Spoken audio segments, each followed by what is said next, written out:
ও স্যালনের আড়ালে দেহ ব্যবসা চালানোর অভিযোগে গ্রেফতার স্যালনের মালকিন ও এক ব্যক্তিকে শিলিগুড়ি আদালতে পেশ করল পুলিশ।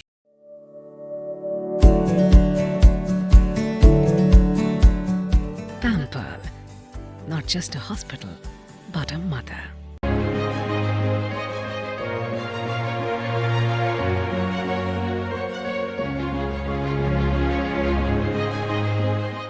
উল্লেখ্য, ডিডি এবং পুলিশ গোপন সূত্রে খবর পেয়ে মাটিগাড়ার শপিং মলে অ্যাডোর ইউনিসেক্স স্যালনে অভিযান চালায়। ঘটনায় গ্রেফতার করা হয় স্যালনের মালকিন ও এক গ্রাহককে।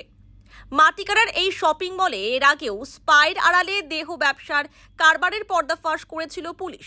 কার মদতে এই কারবার চলছে তার তদন্তে নেমেছে পুলিশ।